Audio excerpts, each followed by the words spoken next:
Let's talk about Hillary Clinton's ovaries and Donald Trump's prostate.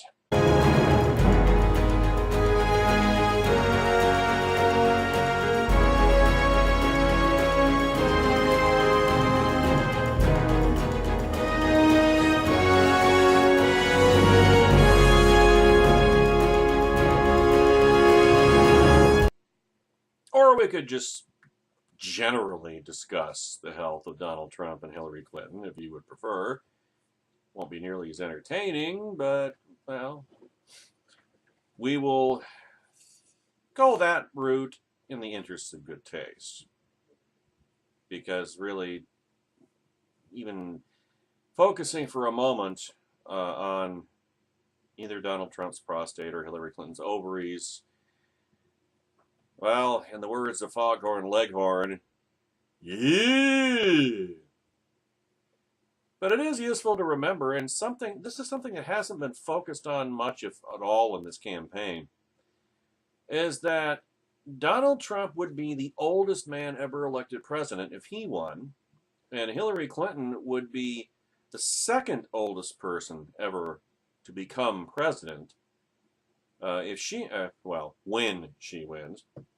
Ronald Reagan, of course, holds the record. Yes, John McCain was 72 when he ran, but he didn't win. So, and if you will recall, the Democrats made a big deal about, well, McCain might not even make it through one term. He might die in office.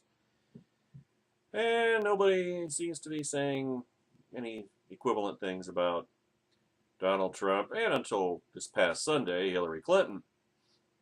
But they are old. You see, it's unusual. I mean, sometimes one party will put up somebody really, really old, like GOP put up John McCain in 2008, Bob Dole in 1996.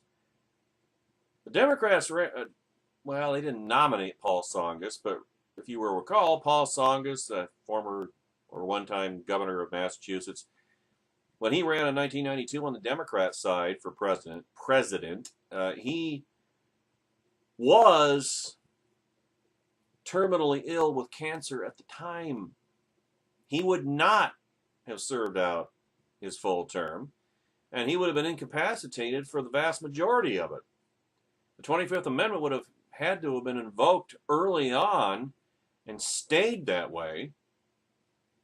And, of course, Tsongas didn't let on that he was still terminally ill with cancer. So, these things have happened in the past. So it's not that Hillary Clinton's, pneumonia gate is unprecedented.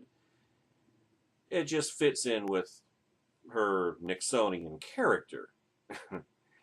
But, I suppose it would be ideal if we had access, as Leon Wolf writes at Red State today, to a full set of each candidate's medical records, and the American people could make an educated, impartial judgment about what weight, if any, should be given to the candidate's respective health conditions. I mean, Ronald Reagan's age was brought up in 1980, especially, all the more so in 1984 after the first debate with Walter Mondale, where, he looked and sounded confused, maybe even a little senile, and then it turned out to be that he had just over-prepared. And, let Reagan be Reagan. And then he came out in the second debate with Mondale and said, I promise not to use as a tactic against my opponent his youth and inexperience. And then everyone laughed. And then, hey, Reagan was being Reagan. And hey, and then that went away. It was put to bed. Now, we're not going to get that, at least in part, because both candidates are experienced manipulators of the facts and of the public at large, and also because there is a sense that presidential candidates should have some privacy at least, although I would think that would be sacrificed the moment you jump into the race, to be quite honest. Now, I'm frankly fine with that, because the idea that the public does a very good job of making educated, impartial judgments during a political season is one that has been proven false, certainly in the 2016 cycle, without a shadow of a doubt. but also in recent history as well. I mean, note that they elected Barack Obama twice, and then this year gave us Donald Trump and Hillary Clinton to choose from, as if you limit yourself to just the two, the duopoly. So to the extent that one of these candidates is really hiding something, that ought to have a serious bearing on anyone's vote. And we'll probably never get conclusive evidence of it. We're going to have some posturing and some showmanship over the next couple of weeks. Both Mrs. Clinton and Trump are going to produce doctors who will proclaim they are the healthiest people in human history, and probably this thing will settle back to baseline. But that's not to say, though, that any of us ought to be ignorant of what the future holds for this country. I mean, this is, after all, why there is a 25th Amendment to the United States Constitution. Regardless of who gets elected and what you think about their current state of health, it's important to think about these things because some are harboring the hope that one candidate or the other will somehow improve after they get into office in some way. It's a forlorn hope and blind faith is what it is. In no way is that likely to occur. It isn't. It isn't, Trumplicans. And that's what we never Trumpers are most afraid of. We have our eyes on the big picture, not just this election. Now, Clinton, Mrs. Clinton, is currently 69 and Donald Trump is 70. That means that the next presidential term will cover some of the ugliest years in terms of performance decline for humans in virtually every aspect of living. And, you know, I mean, I've seen it firsthand with my father over the past 10 years. I mean, he broke his first hip. He had his first hip replacement at age 71. Then he had the second one at age 73. And then the year after that, he came down with colon cancer. Now, he beat that by 2010 when he was 77. And then, you know, he went several years chugging right along, but he kept slowing down, and then, of course, he had his fall and had to be hospitalized, and then they discovered he had a urinary retention problem, and so he's been dragging that damned urinary catheter around wherever he goes, and now he doesn't go anywhere because he's bedridden. Now, if you want to just look at it within the window of 2 terms, assuming the maximum, hypothetically speaking, if my father had been elected president in 2004, he would have served to 2012. Now remember, his first hip replacement was at age 71 in 2005. So how long was he out for that? I don't know. Weeks, probably. Now, he wouldn't have been mentally out of it, and his mind is still sharp as a trap. Other people, not necessarily. Depends. You know, the older a person is and suffers a serious injury, the more difficult it is for them to come back from it. My mother-in-law, when she broke 2 vertebrae in her back at age 83, was dead a year later. When my grandmother, my maternal grandmother, broke her hip at age 88, her mind just went totally downhill. She went senile. She lived for 7 more years, but her you know, all the lights were on, but nobody was home, basically. So, but had my dad been president from 2004 to 2012, there would have been the hip replacement, then the other hip replacement, and then cancer for 2 years. So, I mean, you know, that's just the nature of geriatrics, folks. You look at who's been president over well, just in recent years. How old was Barack Obama when he was elected? 47. How old was George W. Bush when he was elected? 53. How old was Bill Clinton when he was elected? 46. I mean, even George H.W. Bush was 64. So, you know, 2 terms would have put him barely into his 70s. You know, I mean, Yeah, the Constitution establishes a floor for eligibility as far as age is concerned. You got to be at least 35. Maybe there should be an upper limit too. Maybe you double that and say if you're over 70, you're no longer eligible to run for president. For the first time. I mean, if you were elected at age 67 or whatever, then you could run for re-election, but not for your initial election. I don't know. It's a thought, but I mean, as we're going to see here, and as I've already touched on, once you get into your 70s, that's when things start going seriously downhill. For example, first and foremost, age 70 is when the brain is believed to finally catch up to the body in terms of beginning aggressive deterioration. You know, geriatrics arose when the human lifespan was extended. You know, even at the time of my parents' births in the 1930s,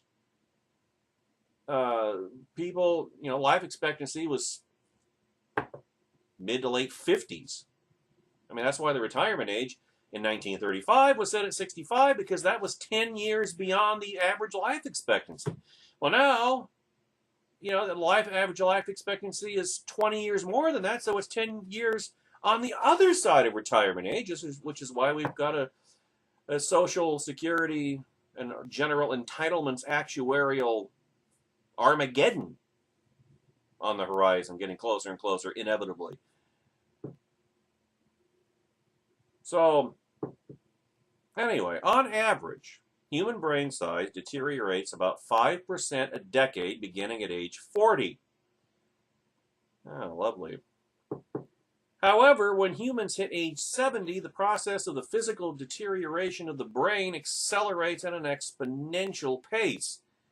And Donald Trump doesn't have, well, not all his elevators go to the top of Trump Tower as it is, shall we say. The physical deterioration of the brain is accompanied by, in the short term, a drastically reduced ability to learn new information. And Trump already thinks he knows everything anyway, right? Now, the brain shows remarkable resilience in retaining long-term memories during most of this phase, but that's not what's most important and what is most critically needed for anybody sitting behind old Resolute. Older people are simply not as able to bone up by cramming in large amounts of information in a short time period, which is why Ronald Reagan seemed senile at the first debate with Mondale back in 1984, Walter Mondale. Older people are simply not as able to bone up by cramming in large amounts of information in a short time period. So if either of the candidates has a glaring knowledge deficit that bothers you, and Donald Trump definitely does, don't go expecting them to remedy this after they assume office, even if Trump were inclined to do so. Most likely, even if Trump was inclined to do so, he physically would not be able to. The greatly expanding American life expectancy is due in part to both reduction of young mortality by better hygiene, treatment, and cure of acute diseases, and improved management of long-term acute conditions. But many or most of these long-term conditions are beyond our ability to cure or completely avoid, especially as people get older. Entropy, ladies and gentlemen, second law of thermodynamics. Type 2 diabetes, chronic heart conditions, and dysrhythmias, and in Donald Trump's case, probably syphilis. The numerous other problems start to affect people in their 70s, even if they have taken reasonably good care of themselves. You live longer and all your organ systems get less efficient and more fragile, and it's virtually impossible to pass through this stage of life without developing some problem that requires regular medical intervention. Remember the frequency with which Ronald Reagan would every year there'd be a big to-do about his colon exam. Oh, and he had a polyp. He had a polyp here and a polyp there, a polyp everywhere. I mean, it became almost cliche. This is what happens the septuagenarians. Now, look, it is entirely possible that Mrs. Clinton or Trump would beat the aging curve and continue to perform at almost current levels for the next 4 years, which would be, in both cases, its own frightening prospect. But any hope that either of these two is going to improve in terms of their physical capacity to do the job of being president is incredibly foolhardy. Again, they're both. Trump is in his 70s. Hillary is about to be.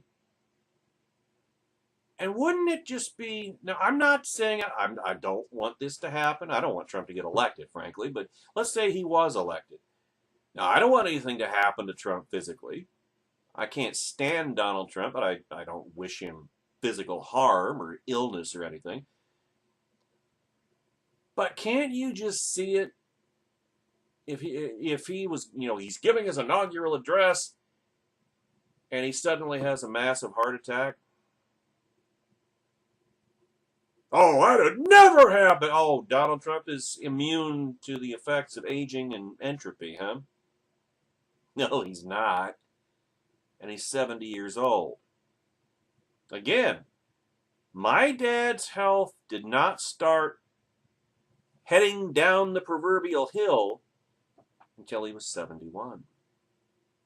Donald Trump is 1 year below that. So, I mean, both parties have made it inevitable that we're going to have a geezer in the White House for the next 4 years.